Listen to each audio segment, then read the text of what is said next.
How's your holiday? Kamusta ang holiday? Marami ba nag-uwian ng probinsya or sa bahay lang? Sa bahay lang, no. For us, I think for me, no, this Holy Week, in spite of just being in the house, this is the most fruitful Holy Week that we have as a family. No. This is the most fruitful week, Holy Week that we celebrated. Because hindi lang in the spiritual side but also on the physical aspect.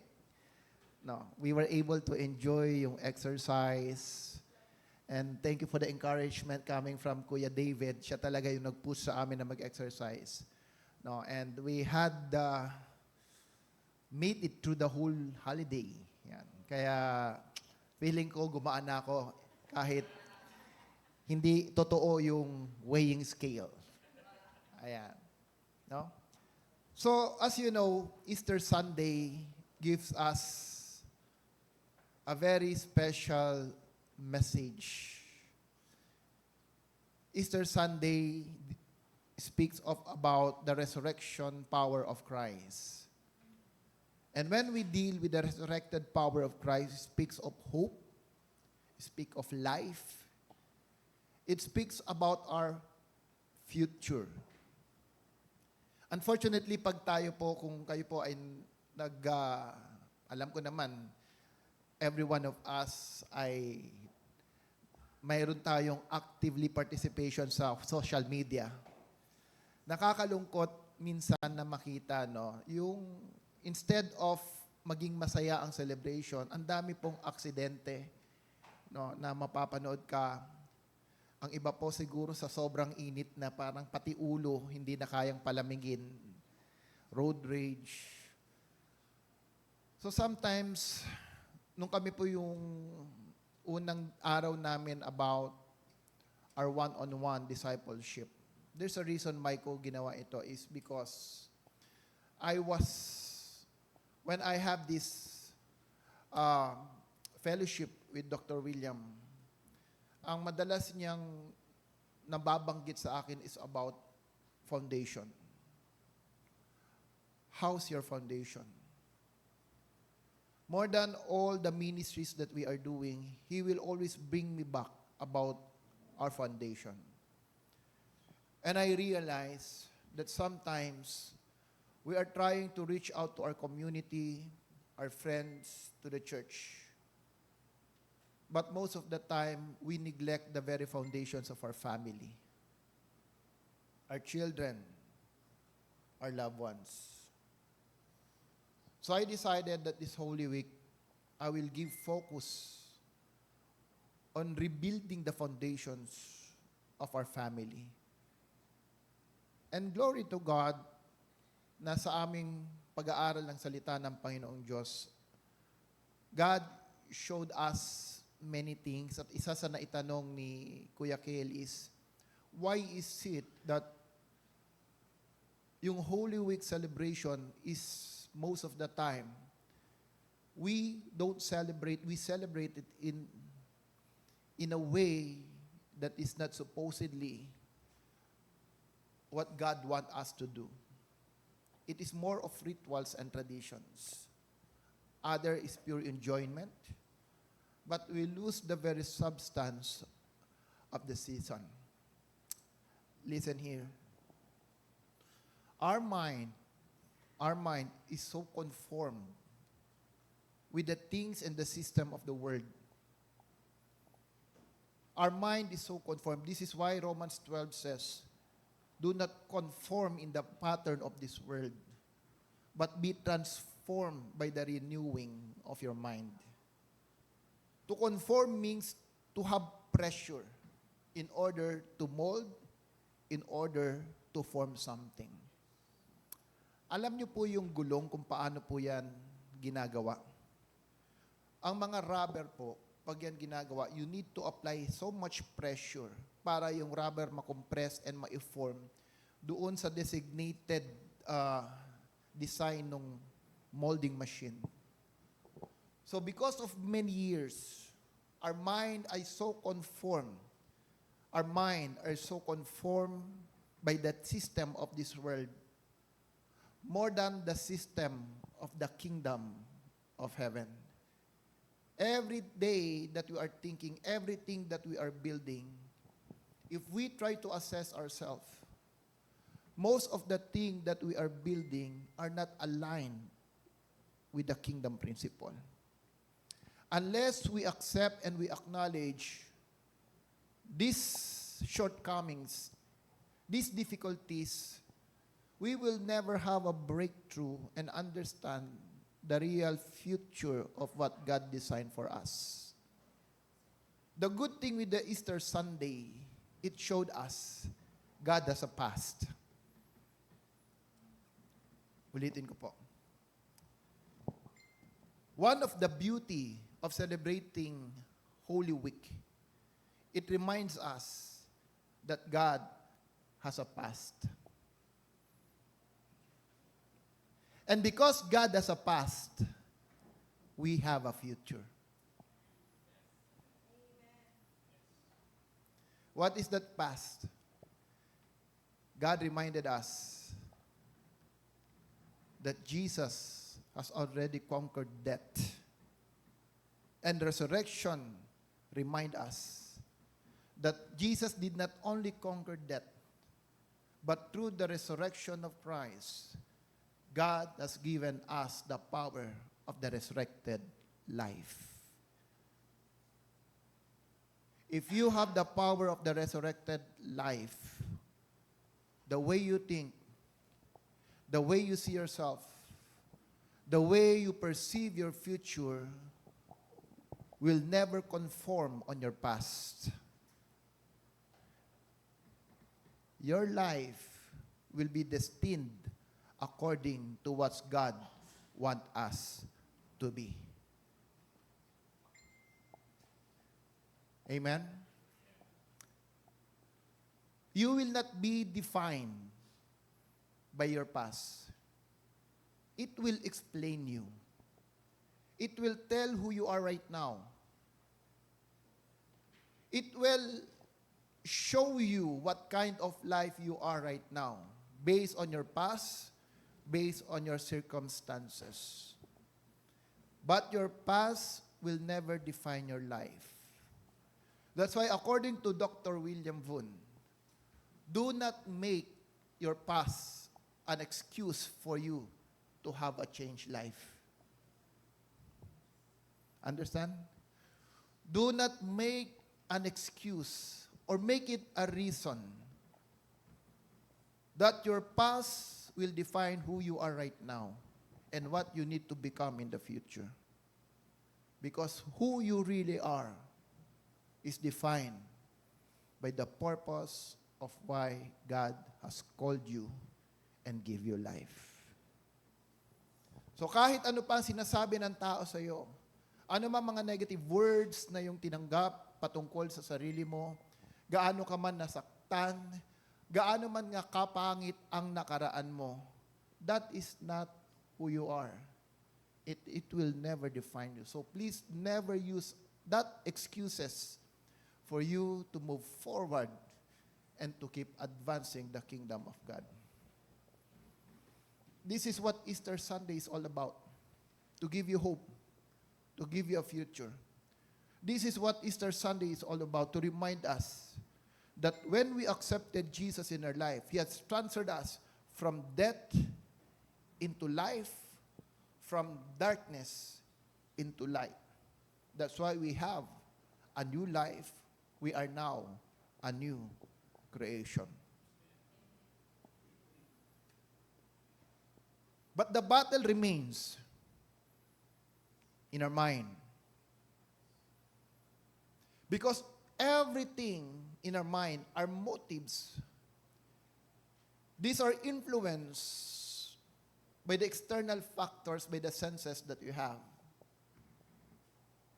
Our mind is the one who processes everything that we see, everything that we taste, everything that we touch, everything that we feel, everything that you hear, everything that you receive in your spirit, all of this will be processed by the mind.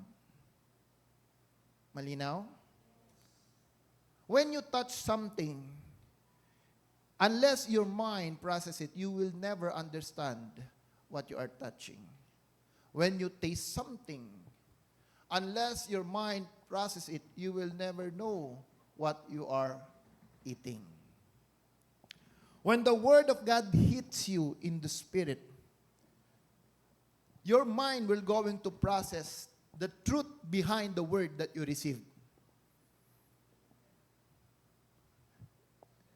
That's why if the mind is corrupted, the mind is contaminated. Even though you capture the Word, the mind will never process it accurately. Because the mind is was molded, trained by the system of the world. When you come out to the marketplace and want to influence the marketplace are for the matured. These are not for the children. Children goes to school to study and learn. But if you want to go to the marketplace, it requires a mature mind, a right mind, so that you can be fruitful and influential when you go to the marketplace. So everything happens in the mind.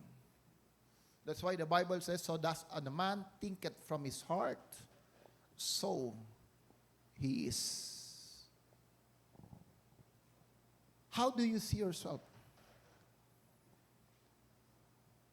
How do you see yourself in the future? How do you see what God has placed in your spirit will determine how much you will be able to embrace your destiny. That's why I've shared to you, before you start moving, you need to see what God has placed in your spirit. God did not just call us to be faithful. He wants you and me to be fruitful. But unless you see that God has conceived many children in a barren woman, that God has conceived such seeds in your spirit, that whatever happens in your life, God is more concerned with the seed that He imprinted, He planted in your spirit. Unless you see that seed that you have, you will never see your future as God sees it.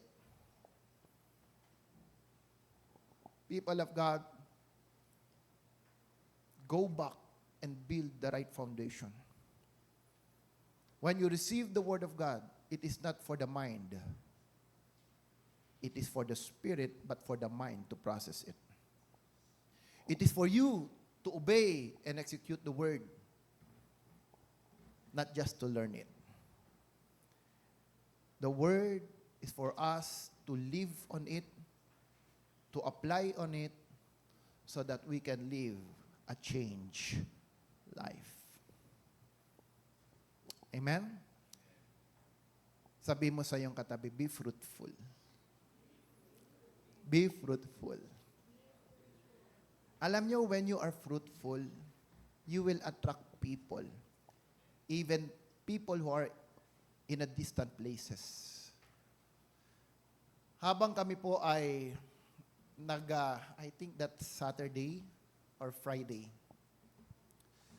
Bago po kami mag-discipleship, one of my batchmate during my high school days, nagko-communicate na kami, and I've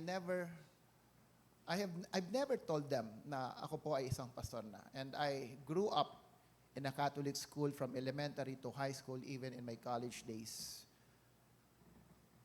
I studied in the Catholic school, but I never shared to my colleagues or my schoolmates about what God is doing now in my life. And it so happened that that day, while we are sharing, I don't know paano niya nalaman, siguro sa mga Facebook. Sabi niya, pastor ka pala. Sabi ko sa kanya, yes. How did it happen? Paano nangyari yon? And I told him, and sabi niya pala, I would like to have time with you, to discuss with you, to share it with you. This is the reason why maybe God has connected me to you so that we can have time to share together. You don't need to evangelize for people to be influenced. Your life alone can be an influence to others. Sabi ko sa kanya, unfortunately, we have a discipleship this evening. Sabi ko, let's set some time that we just talk about it. Mag-set tayo ng panahon, sabi ko sa kanya. Why? Because I do believe the moment na magsimula yan, it will take time. And I started sharing words. I started sharing verses with him. At sabi ko, meditate on these verses. God did not just call us to be faithful. He called us to be fruitful. Fruitfulness brings forth spiritual maturity. Without being fruitful, you will never be spiritually mature. You can be faithful, but you are not fruitful. God doesn't call us to be faithful. He wants us to be fruitful. A tree without a fruit is nothing. A tree without the fruit is nothing. Remember Jesus? As he was walking, nagutom siya. At nakakita siya ng isang fig tree. Tama? Sabi niya, kakain nga ako. That time, the fig tree is not yet on its season. Naalala ko tuloy, nag-usap kami ni Sister Mayat kanina about fruitfulness. Ang sabi sa akin ni Sis, may tamang panahon. May tamang panahon yan, Pastor eh. Ang Panginoon Jesus, pumunta, tinignan yung puno, wala sa tamang panahon. Understand? Understand? Sabi ng Diyos, walang bunga. Bakit walang bunga? Kung ikaw yung puno, sasagot ka, Lord, hindi pa po panahon. Alam nyo, madalas nating gamitin na excuses yung ating nakaraan, yung ating kakulangan, yung ating sitwasyon, yung ating kahinaan, hindi pa panahon. What happened? Nagulat yung mga disciple. Pagbalik nila, patay na yung puno. It was cursed. Why? Because Jesus is not looking for us just to be faithful. He wants you to be fruitful. Unless you become accountable to others, you will never be fruitful. That is about life. Life is not just about taking. Life begins when you start giving. Giving what you have. Giving your life. Giving your strength. Giving your love. Sharing what you have to others. This is life. Is all about. Sabihin mo nga sa katabi mo para hindi kayo malungkot. Be fruitful. Magbunga ka. Huwag mabunganga. Sige na, sabihin mo. Yung may conviction.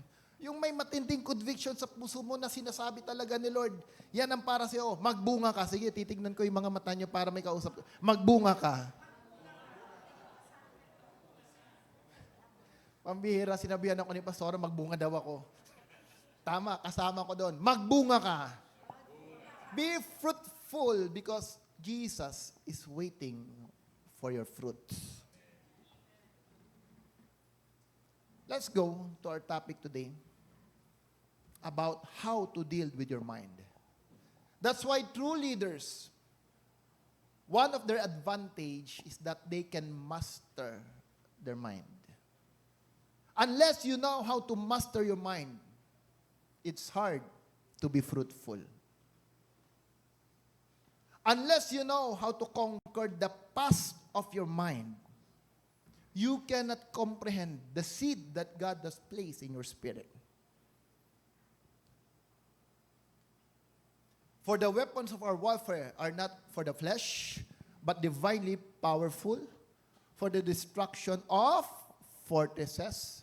We are destroying speculations, every lofty things, raised up against the knowledge of God, and we are taking every thought. Sabi mo, taking every thought. Taking every thought. Taking everything in my mind. Taking everything in my mind captive to the obedience of Christ. Captive to the obedience of Christ. So every warfare that God has given us is for you and me to take that thoughts, to take that mind captive in the obedience of Christ. Pero bago magkaroon ng obedience yung mind to Christ, you need to understand how to overcome, how to master the fortresses, speculations, and the lofty things you have in mind.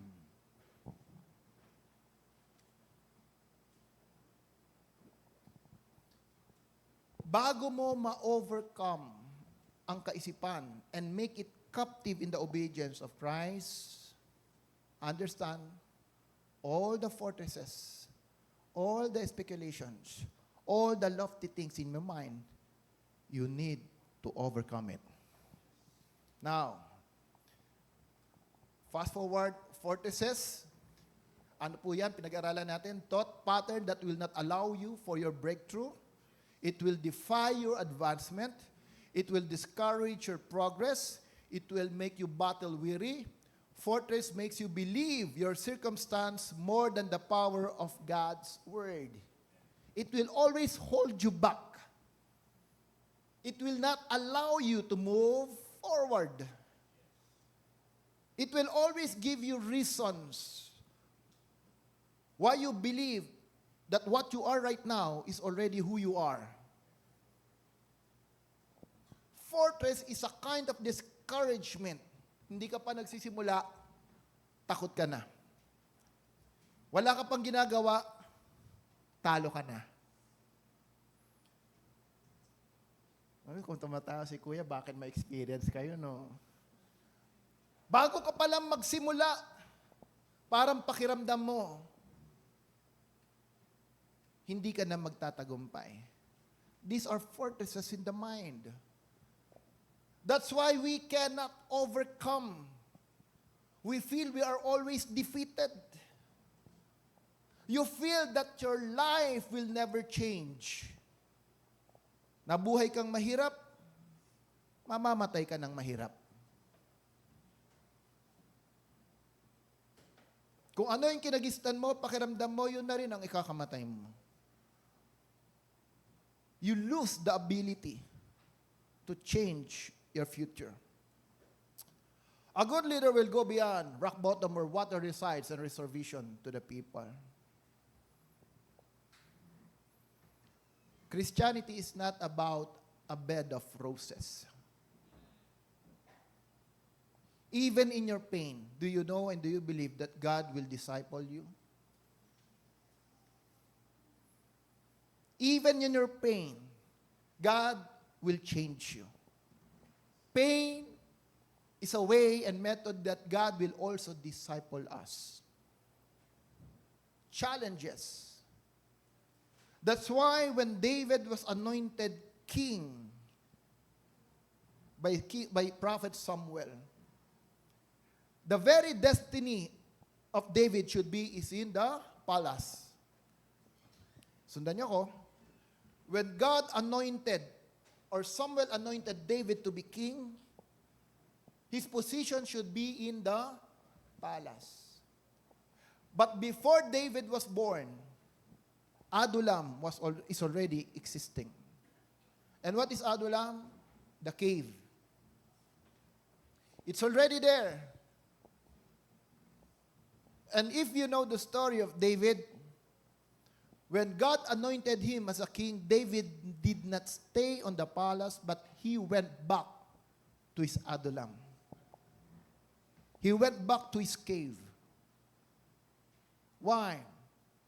In spite of killing the enemy of Israel, in spite killing Goliath, David doesn't have yet the stature to be the king of Israel. God need to allow David to suffer persecution, challenges, frustration, until he have the stature to become the king of Israel. If you think your life is successful now, be ready, because sooner or later, you will have your challenges. You will have your pain, because God will use the pain to make you mature. Nung kami po ay nag-i-start mag-develop ng farm sa Batangas, at nung naayos na lahat, I was so amazed and blessed that in spite of the pandemic, nakita ko yung glory and yung favor ng Panginoon Diyos. Nung natatapos po yung farm, sabi ko sa sarili ko, I remembered yung passage na nabasa ko sa Bible that nung naging successful yung king, most of them, ang kasunod, they become arrogant. And as I was walking, I remember that it's so clear to me. Nung nakita ko po yung the wholeness of farm at naayos na sa lahat, bigla akong nagkaroon ng fear. And I told myself, para bang inabot mo yung peak ng isang success na para bang ayaw mong maramdaman or ayaw mong ma-experience yung susunod na mga challenges. And despite of the joy, encouragement that I experienced during the time, alam nyo, nakaramdam ako ng takot.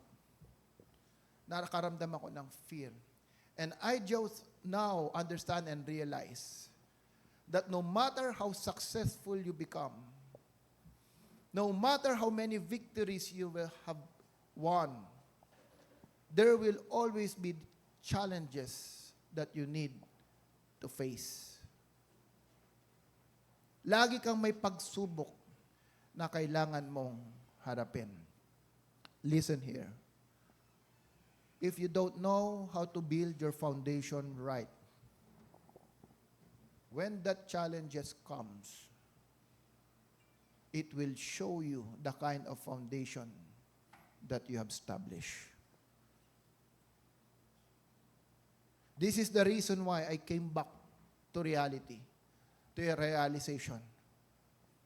Yes, I'm preaching in the church. I'm sharing to others. There's ministry sa City Hall. There's ministry in the barangay. But I realize what kind of foundation that I build with my family.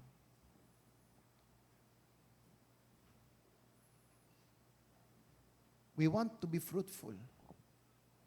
We want to reach out to others. But then again, my challenge is this: how much do you build your family? Between husband and wife. How much do you encourage one another when it comes to the obedience of the Word of God? How much do you talk about your experience with the Lord? The favor that you are receiving from God?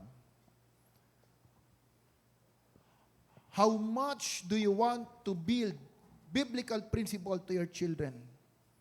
To disciple them that when they grow, they will not depart from it. These are the foundation that you need to look at. Because every one of us, sooner or later, you will experience challenges in life.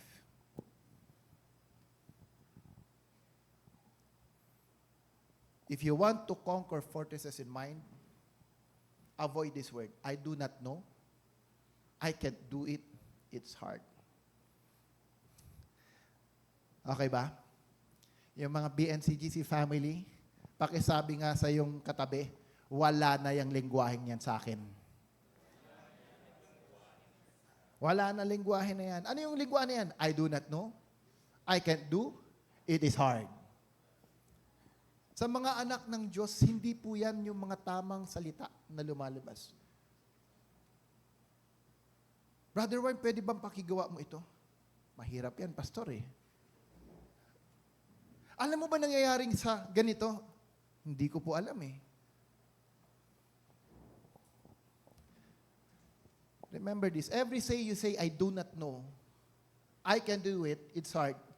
You are sending a signal that you are ignorant, useless, and you don't desire to learn. I do not know. It's not yet the time. Hindi pa panahon. You are sending a signal to someone that we are ignorant, we are useless, and we don't want to learn. Pastor, kung talagang hindi mo alam, paano kung wala ka talagang idea? How should I respond? Wait for a while. I'll check on it. Sandali lang, titignan ko, hanapin ko.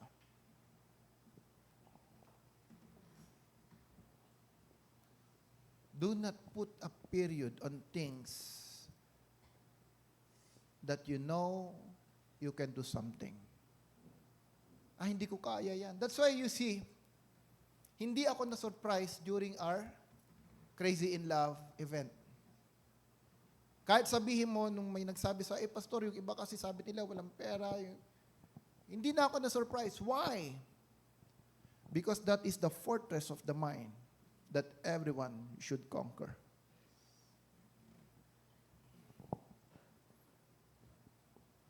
Hallelujah. Praise God, wala na magsasabing, hindi ko alam. Amen?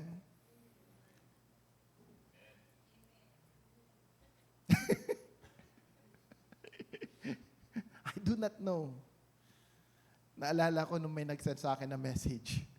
Sumagot ako agad.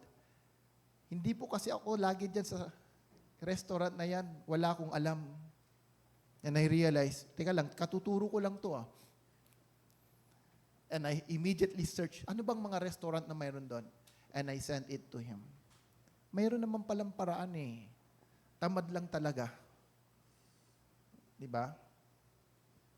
When the mind is defeated, everything you do becomes a defeat. You cannot do anything. You cannot do anything to a person whose mind is already defeated.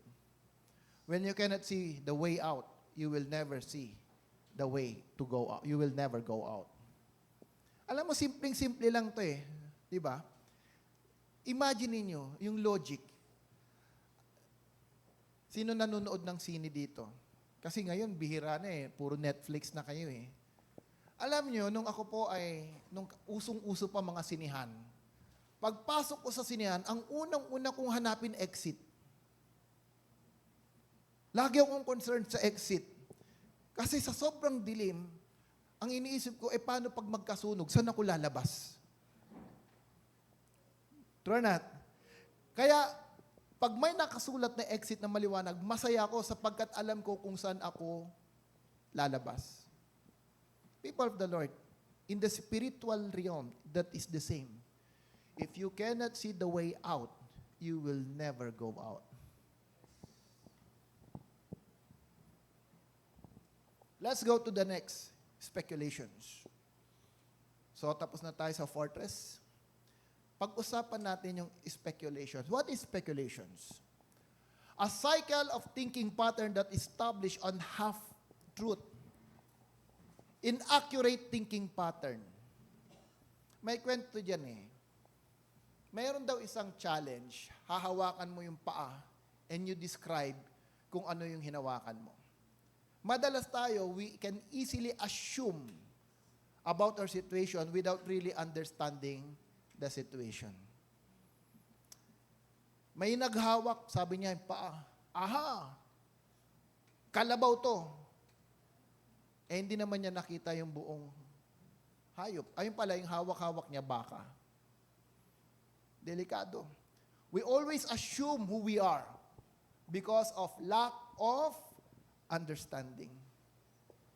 The most dangerous lies is half-truth. The most dangerous lie is half-truth. Why? Because there is also truth in it. There's also truth in it. Oo, may paa. Pero it doesn't define kung ano yung kabuuan nung hinahawakan mo. Sometimes our life, we define it by what we have on hand. And that's how we describe, and that's how we speculate everything.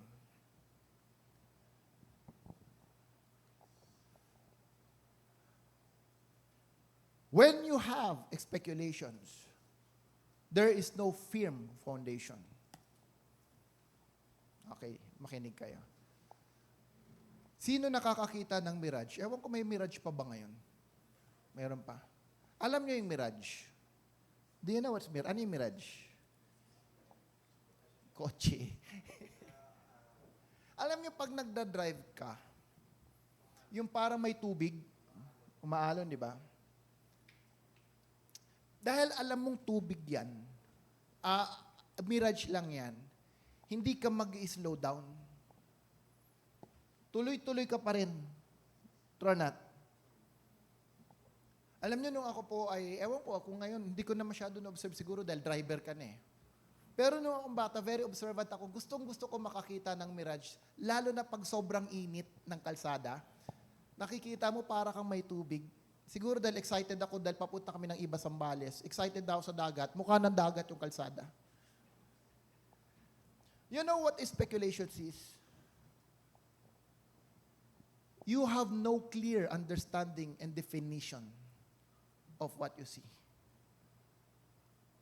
Listen. If heaven and hell is clear, if you see clearly that heaven and hell is real, you won't speculate about life. Makinig kayo. Pag nakikita mo na ang langit at impyerno ay sobrang totoo and they are not just mirage, you will not speculate about your life. Listen.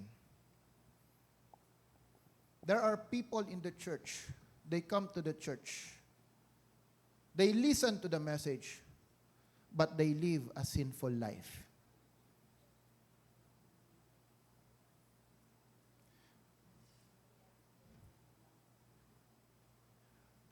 They come to the church, but their life are full of lies.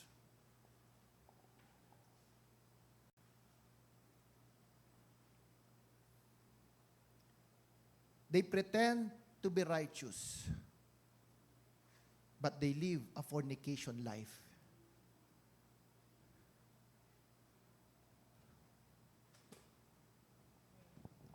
What God is supposedly been giving to us as a blessing, some Christians live it as a curse. What is fornication? Entering into intimacy relationship without the covering of marriage.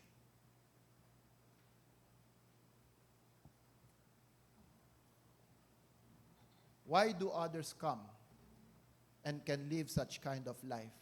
Because they speculate even their Christian living. They don't fully understand what righteousness is all about.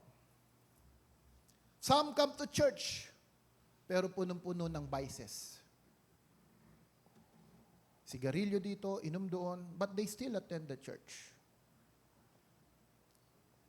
Alam mo, ang isang nakakalungkot dun sa napanood kong video during this Holy Week, yung bumubuhat ng cross, napanood niyo ba yun? Siguro sa sobrang sakit nung umampas sa kanya, tinanggal yung damit, nanapak na din eh. Alam mo, nawala yung sakripisyo ng pagbubuhat eh. Gustong manapak at talagang nanapak.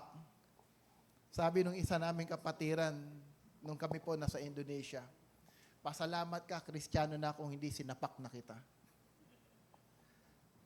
That's how we live our life as a Christian. Why? Because of these speculations. When your mind is programmed for defeat, there's nothing else others can do to help. Naunawaan nyo? Pag ang isip mo defeated na, you will always justify every mistake that you are doing. One of the problem with the speculations, you also prophesy your future. You tend to prophesy about your future. Okay? Wala nang pag-asa. Hindi na talaga mababago yan. Ganito na talaga ang buhay ko. Kahit anong gawin ko, hindi na ako may ahon dito. You're speaking prophetic word about your future. You are believing so much about what you are right now and who you are right now.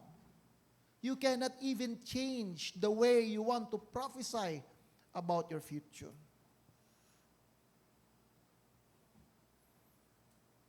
Alam nyo, when I encounter challenges, I always declare, Lord, hindi ito yung gusto mo. I believe in your word.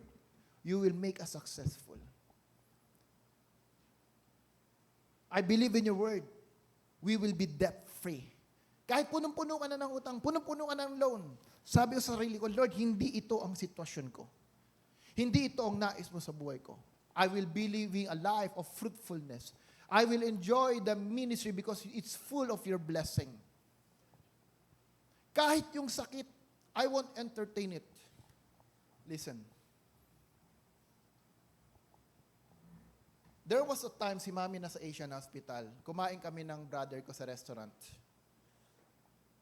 After namin kumain, pauwi na kami, yung sasakyan, alam niyo Asian, sa kabilang side yung sa, PhilInvest, nandun po ako nakapark.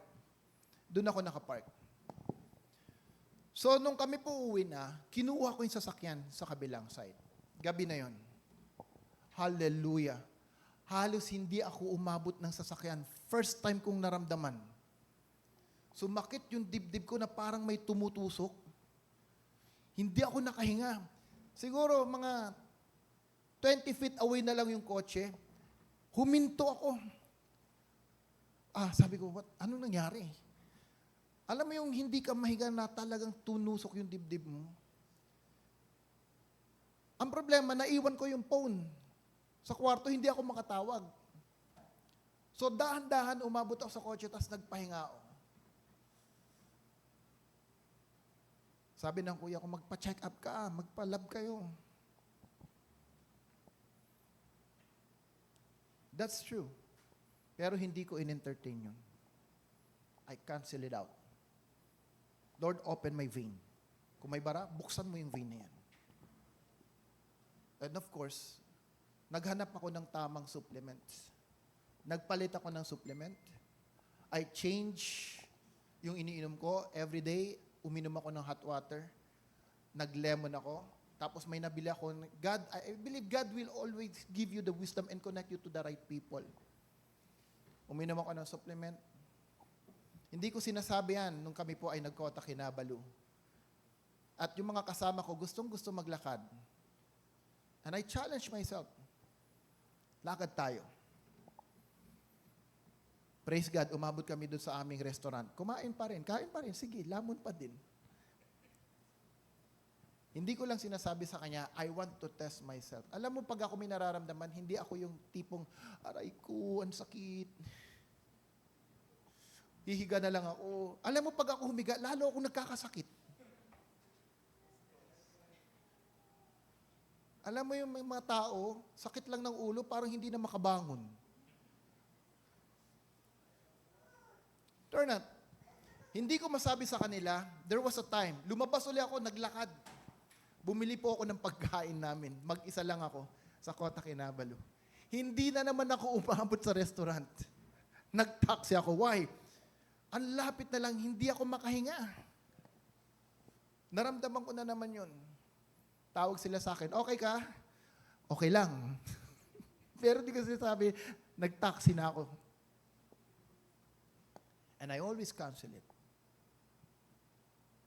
Praise God. This Holy Week. Nakapag-ikot kami, wala akong naramdaman. 1.5 hours.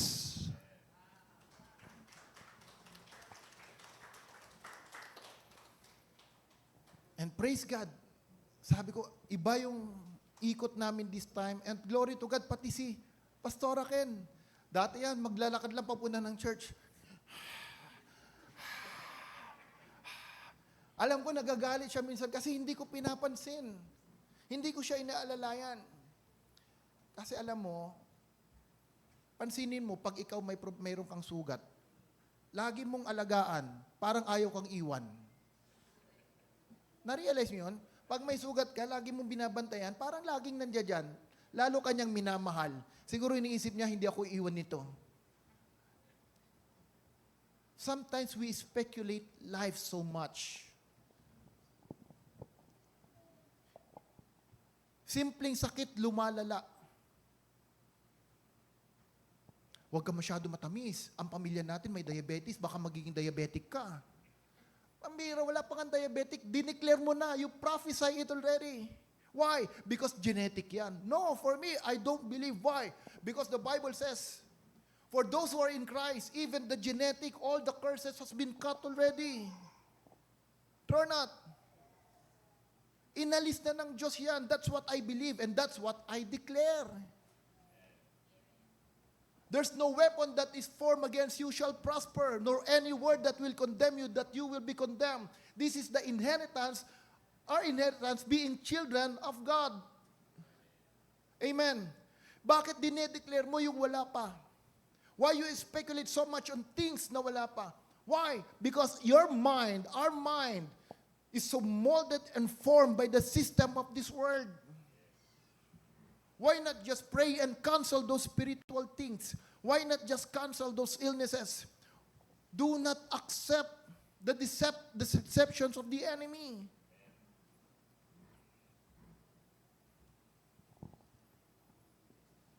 See what God has printed in your spirit and declare the seed that you have in your spirit.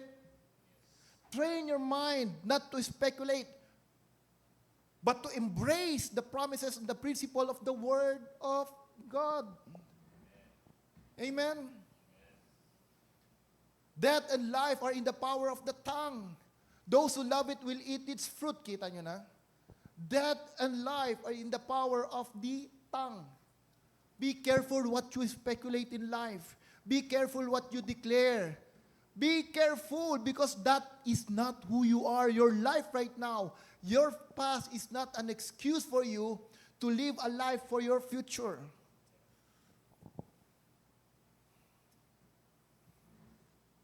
Careful words make for a careful life. Careful words make for a careful life. Careless talk may ruin everything. Alam mo sa isang tinuro sa akin ng Panginoon ngayon, pag hindi ko gusto yung mensahe, halimbawa, text message. Pag mayroon akong hindi nagustuhan sa nag-message, tumatahimik na lang ako. I try to be silent. Kasi pag ikaw ay galit, nag-respond ka sa mensahe tinanggap mo, maniwala ka, walang maganda na mensaheng ikaw ay may isasagot. Wala. God people do good things because of the good in their hearts. Bad people do bad things because of the evil in their hearts. Your word show what in your heart. Your word shows what's in your heart. People of God, you don't need discernment to know the kind of spirit a person carries. Hindi mo kailangan ng discernment, malaman ang totoong ugali ng tao. Makinig ka lang sa kanya. Pakinggan mo lang siya. Alam mo na what kind of spirit he carries. The abundance of the heart, the mouth will speak. If you are looking for something, you will surely find it. If you are looking for something, you will surely find it. That's the power of the force. Pag lagi kang nakafocus sa iyong sinasabi, sigurado you will attract it. Nobody can hurt you unless you allow yourself to be hurt. Nobody can hurt you unless you allow yourself to be hurt. Kilala niyo si Peter Pan? Kilala niyo si Peter Pan? Ano yung Peter Pan syndrome? Alam niyo sino nakapanood about Peter Pan? Sino may kilala sa ating kaibigang Peter Pan? Kilala niyo? Kayo, mukhang Goku lang kayo Hindi niyo alam yung Peter Pan Alam niyo si Peter Pan, bakit siya nakakalipad? Ha? Bakit? Ha? Because of the happy thoughts. Punuin mo ng sobrang problema ang isip mo. Punuin mo ng mga negative ang isip mo. You cannot fly. Be like Peter Pan. Fill yourself and your mind with the happy thoughts, and you will break forth in life. Kahit punong-puno ng challenges yan, kahit punong-puno ng problema yan, pag lagi kang nakangiti, kita mo, mawawala ang kulubot sa noo mo. Pero pag yung mga tao nakasimangot, 20 years old pa lang, mukha ng 50. Tignan mo ang katabi mo, mukhang ilang edad na siya. Sige nga, silipin mo nga. Diba? Kaya, sabi ng Bible, a cheerful heart is a good medicine. But a broken spirit dries up bone. Alam nyo, lahat tayo may problema. Pero do not focus on the problem. Do not speculate that your troubles and problems will define who you are. Go back to Jesus. Think of the power of this season. Think of the power of resurrection. And you will see your life will change. Learn to let go and let God's promises to take over. Learn to let go and let God's promises to take over. Hallelujah. Can we all stand?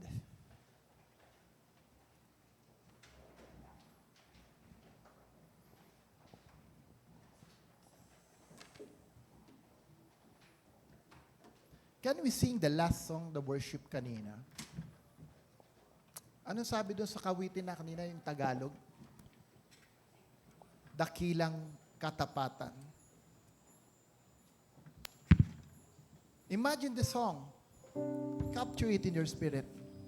This is who Jesus in our life. Sa mga kabataan, remember this. Without Christ, we are nothing. Christ in this time has shown us His love. He died on the cross for you and me. He gave His life for you to understand how much He loves you. That's how faithful our God is. Hindi ka niya hinintay magbago, hindi ka niya hinintay maging mabuti bago niya ibigay ang buhay niya sa'yo. Because whatever you do, God is not concerned of what you are doing. God is not concerned on what you give, on what you do, on how much life you work for Him. No matter how much you work for the Lord, He is just concerned about you. Because He loves you as you are. He loves you because we are His children. And as we are singing this song, habang inaawit na yan dito, ramdaman mo ang pag-ibig. Can we close the lights? Habang ating inaawit to, position yourself at the feet of Jesus. See Him. Look at Him. Envision Him reaching out to you this morning. Can you close your eyes? And as we are singing this song, just feel the Holy Spirit touching your life. Hallelujah.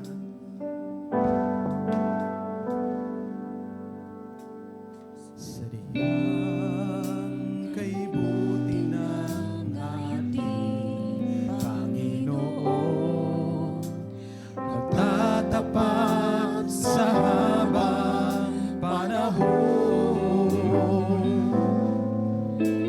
maging sa kabila ng ating pagkukulang, biyaya niya'y patuloy na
laan.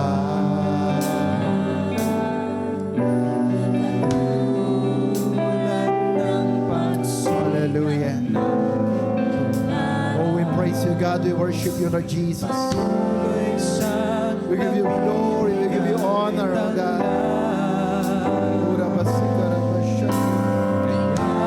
Hallelujah. Sa puso ko damdamin, katapatan niya'y aking pupurihin. Let's all raise our hands to the Lord. Dakila ka, O Diyos, tapat kang ang tunay, magmula pa sa ugat ng aming lahi. Mundo'y magunaw man, maasahan ng lagi, maging hanggang wagas itong buhay. Dakila ka, O Diyos, tapat kang ang tunay, magmula pa sa ugat ng aming lahi. Mundo'y magunaw man, maasahan kang lagi,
Panginoon.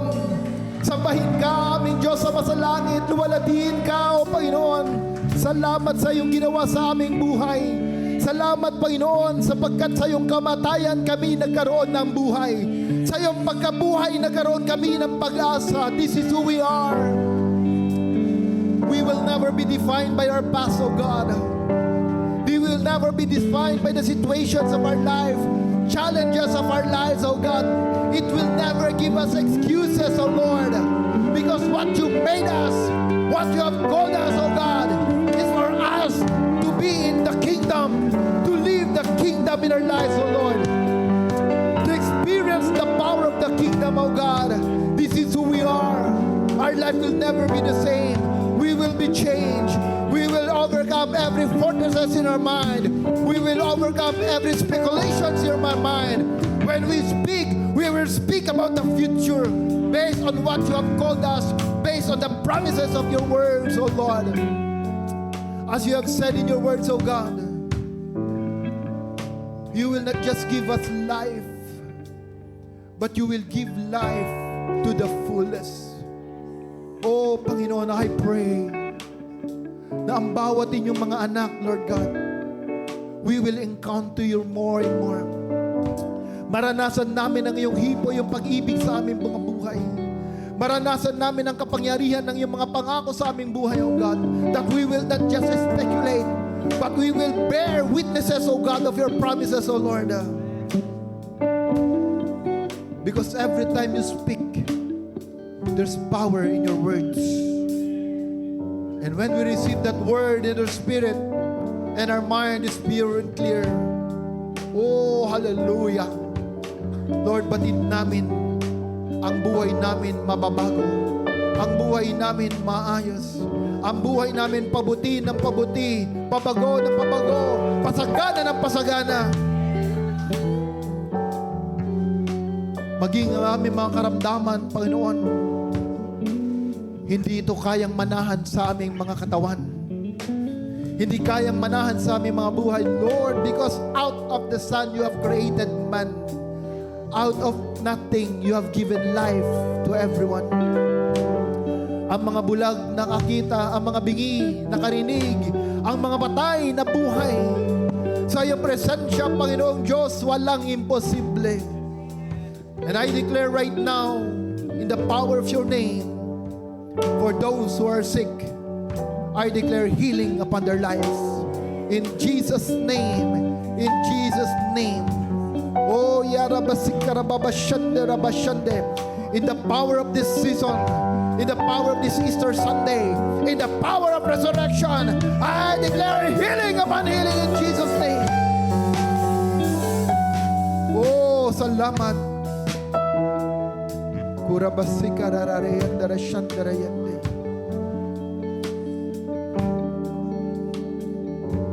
No weapon that is formed against us shall prosper, nor any word that will condemn us, we will be condemned. For this is our inheritance as people of God, as your children, O God. We are healed. We are healed. We are healed by the blood of the Lamb. We will prosper and we will break forth. We will break through. Lord, I pray that as you promised to Abraham the land, every family of this church, even our church, we will have our own land. Oh, hallelujah. Salamat, Panginoon. Salamat. Pagpalain mo ang bawat isa, Panginoon Diyos. Pagpalain mo ang aming mga buhay. Sa kapangyarihan ng iyong banal na Espiritu, Panginoon, sanctify our mind. Sanctify our mind. Cleanse it, O God. That no negativity, Panginoon Diyos, ang manatili sa aming mga isipan. That we can completely comprehend and understand every word, every message, O God, that we receive in our spirits, O Lord. Maraming salamat, Ama. Lord, we will rise up. We will be victorious, O God. We are rich, O Lord, as your people, O God. Oh, hallelujah. This is who we are. We are the advancer of your kingdom. Oh, Panginoon, maraming salamat. Indeed, BNCGC, you are called us to be a family, to advance your kingdom in our community. We are your sons and daughters in the house, sons and daughters in your kingdom. Maraming salamat, Panginoon. Purihin ka, sambahin ka, dakilain ka. Let's all raise our hands to the Lord. May the Lord God bless you and keep you. May the face of our Father in heaven shine upon you and give you peace. May the Lord lift up His countenance to you. The grace of our Lord Jesus, the love of the Father, and the communion of the Holy Spirit be with you all. And this I pray in the name of the Father, and of the Son, and the Holy Spirit. Amen. Amen and amen. God bless, people of the Lord. Jesus loves you.